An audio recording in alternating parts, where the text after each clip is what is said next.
بسم الله الرحمن الرحيم. السلام عليكم ورحمة الله وبركاته. زه اصغر صلاح تاسو ته د اتم صنف د نصاب په کتاب کې ښه راغلاست وایم. البته د عربي ژبې کتاب د اتم صنف او اتم درس، البته تدریبات حسد الغراب یا د قارغه کینه حسد دا درس موږ ویلی و. انتقالي ګو چیرته د دې تدریباتو ته تمریناتو ته. التدريب الاول لومړی تمرین چانه تکلیف ورکړي.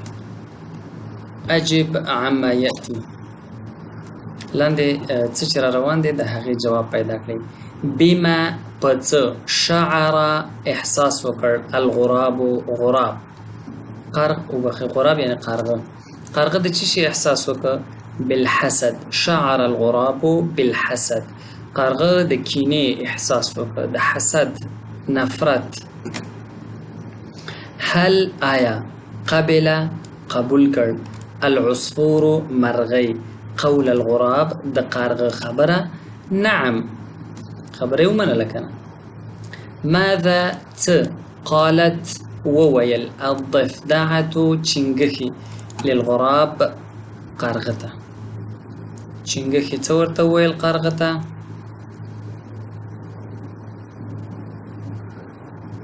شکرا مننه سأغیر عملی، زه به خپل کار بدل کړم. نو دی ورته ویل هغې چې کله شیطاني ورته وکړه قارغه، نو چنګښې ورته وویلې چې مننه ستا د شیطانه یا د نصیحت نه، ځکه شیطاني عموما د نصیحت په بڼه کېږي که نه. تا ته وایي چې زه ډېر ستا نږدې کس یم، تا باندې خفه کېږم او په ضمن کې نور خپل کار وباسیم.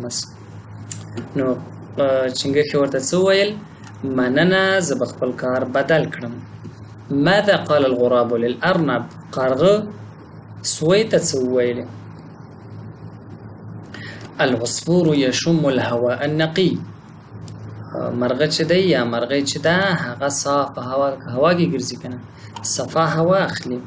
والضفدعة تتنزه في الماء، او چنګښه په اوبو کې ګرځي، غوټې وهي، لامبو وهي، ځان پاکوي، ګرځي را ګرځي مزې کوي. وانت سجینة البیت، او ته په کور کې شی بندي. دی چا ته ویل؟ سوی ته ویل. ماذا قال الغراب في النهايه؟ قارغه په آخر کې څه ویل؟ ماذا څه قال ویل الغراب قارغه في النهايه په آخر کې. قارغه خوشحاله شو، ونعق او غږ یې وکړ، وقال ویل ما اسعدني، څومره خوشحاله یم. یو ګره تعجب نه خده. ما دلته خو ما اسعدني مطلب یو دام دی چې څه خوشحاله کړم، ونه داسې نه وایو څه خوشحاله یم یا څومره خوشحاله یم. قد نجحتو، زه کامیاب شوم. قارغه وویل په خپل چل کې فریب کې کامیاب شوم. راځو دویم تمرین ته. ضع كل كلمة من الكلمات الآتية، دغه راتلونکو کلماتونه کېږدئ کلمات فی مکانها المناسب، په خپل مناسب ځای کې. شعر الغراب بالحسد، قارغه د څه شي احساس وکړ؟ د کینې. انا وحید، زه یوازې یم، وهم جماعة، او هغوی ګروپ دي، ټولګی دی.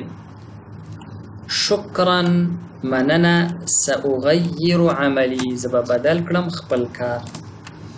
انت ته کل یوم هره ورځ، غارقة غرقی ډوبی فی الماء په اوبو کې. فرح الغراب، قارغه خوشحاله شو، ونعق او لوړ غږ یې وکړ، باعلی صوته خپل لوړ غږ سره. اصلا نعق پښتو کې ورته کوم خاص لفظ نه لرو، نعق چې دی د دې قارغه خپل غږ دی، لکه غاړه یې وکړه، کریکه یې وکړه. العصفور مرغه یشم بوی کوي الهواء النقي، صفا هوا، پاکه هوا. التدريب الثالث، دریم تمرین تدریب. رتب الكلمات الآتیه، لاندې کلمې منظم کړئ. لتكون چې شي جملا مفیدة، ګټورې جملې. الارنب سوی، تتهادى چې یو معنی پاتې شو. چپ او راست کېږي، لکه موږ وایو چې خوځېږي را خوځېږي. الضفدعة چنګښه و او نائمة ویده ده. الضفدعة تتهادى والأرنب نائمة یا الأرنب تتهادى والضفدعة نائمة. غارقة غرقة الماء اوبه انت ته یوم ورځ کل ټول فی په انت غارقة کل یوم فی الماء ته ټوله ورځ یا هره ورځ په اوبو کې غرقه یې. چنګښه غرقوي نو البته خطاب چنګښې ته دی. البیت کور. سجینة بندی بندیوانه. تتنزه ګرځي د دې په معنی راخلو چکر وهي. الضفدعة چنګښه و انت او ته. الضفدعة تتنزه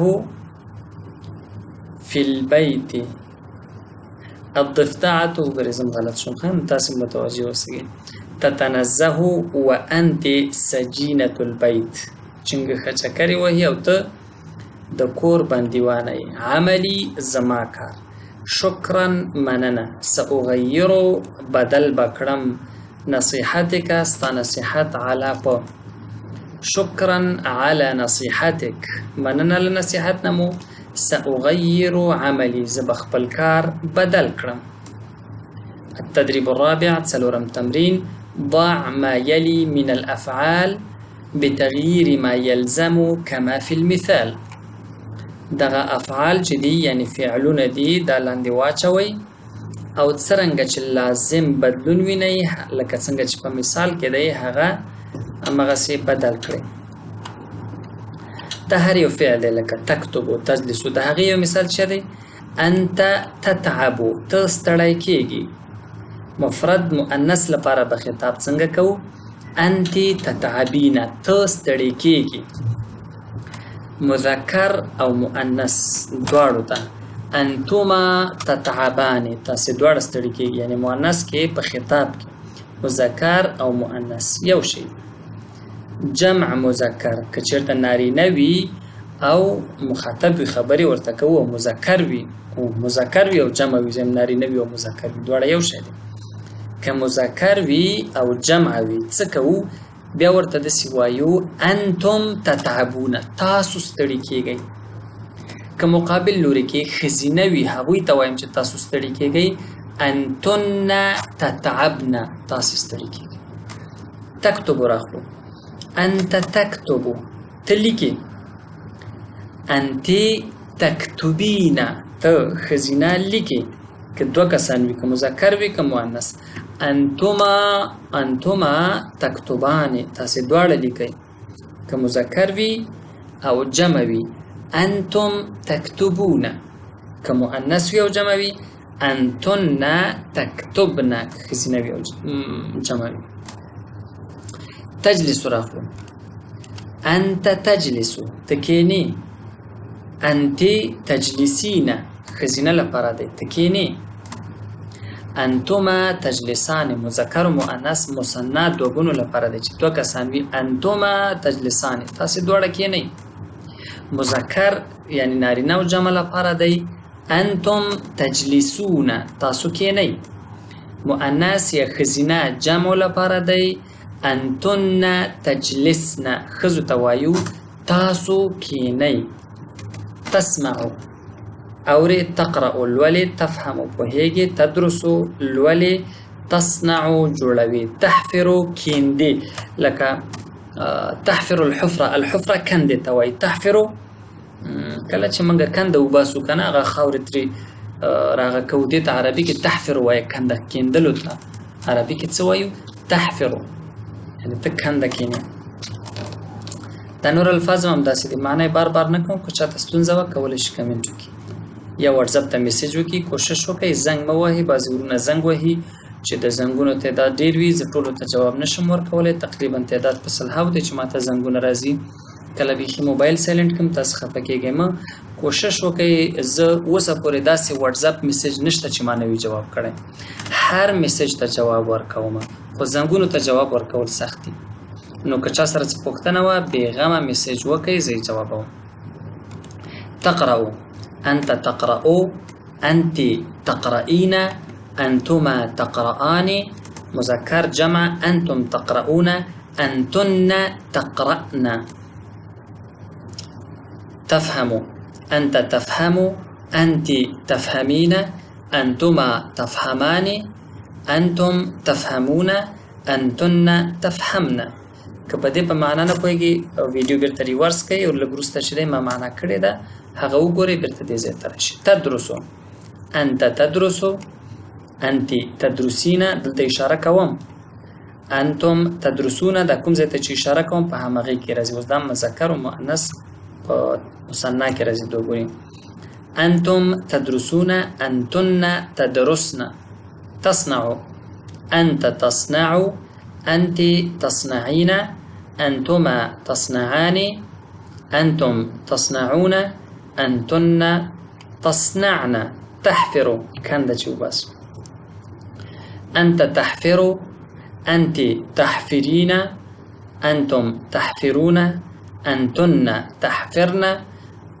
أو أنتم تحفرون وأنتن تحفرن إن شاء الله نور که هر لفظ رئيشي تاسي باید جوړولی شي التدريب الخامس بنزم تمرين اقرأ الجمل الآتية ولاحظ أسلوب التعجب وعلامة التعجب دا جملة ولولي أو دا تعجب نخطة أو دا تعجب أسلوب تا متوجه شي ګوري چې زه په کوم هغه وایم انداز ما أحسن حياتهم ګوري تعجب دا نه لکه یو څوک چا پوښتنه کوي څومره ښه دی ادر ته چې دومره کوي څومره ښه تعجب اسلوب دی کنه که دا نښه نه وي زه خو داسې نه چې څومره ښه او د تعجب نښه خبرو کې خو داسې نه وایو څه وایم څومره ښه یعنې هغه د تعجب اسلوب باید لرې نه معلوم وي ما اسعدني قد انتصرتو څومره خوشحاله یم کامیاب شم نو که په لیکله بڼه وي نو دا نښه باید هېره نه شي ته تعجب کې او که ولاړ ذهن کوم ځای کې دی او که په ویلو کې خبره وي نو باید داسې وي چې هغه انداز د خبرو معلوم شي نو اسلوب التعجب باید کله هم هېر نه کړي التدريب السادس شپږم تمرين 3 جمل في التعجب من عندك 3 جملې د ځان نه راوړئ ما اجملك څومره ښایسته یې ما اجملک څومره ښایسته یې ما اجملک د نارینه لپاره ما اجملک څومره د ښځینه لپاره بله جمله که زما ذهن ته راشي ما اطولک څومره اوږد یې ما احسنک څومره ښه یې ما اقصرک څومره لنډ یې ټول تعجب دی که نه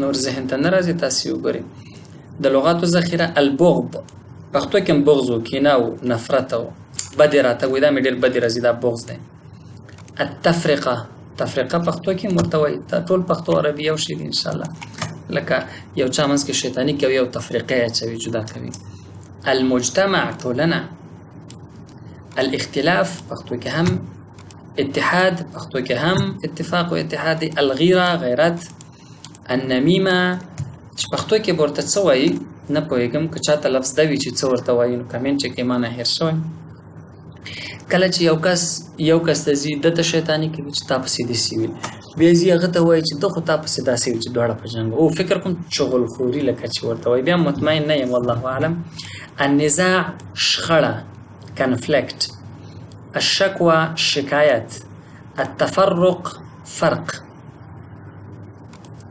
لکه یو چا ته وایي که نه انت تتفرق بیننا ته زموږ منځ کې فرق کوي زموږ منځ کې تفریقه اچوي استعمل الكلمات الآتية في جمل مفيدة په ګټورو جملو کې دا استعمال کې شعر احمد بالجوع احمد د ولږې احساس وکړ وحید انا وحید في البيت زه په کور کې یوازې یم النهار انا احب النهار زه ورځ خوښوم النهار للعمل ورځ د کار لپاره ده غارقة الضفدعة غارقة في الماء كل يوم أو طول اليوم. د ورځې په اوږدو کې. فکر احمد قبل الذهاب إلى البيت. احمد فکر وکړ د کور ته تګ نه مخکې. يشم خالد يشم رائحة الزهرة. خالد ګل بوی کش کوي، بوی کوي. غير خالد مكان النوم في البيت. خالد د خوب ځای بدل کړ په کور کې. اسرع سپیډ یې وکړ.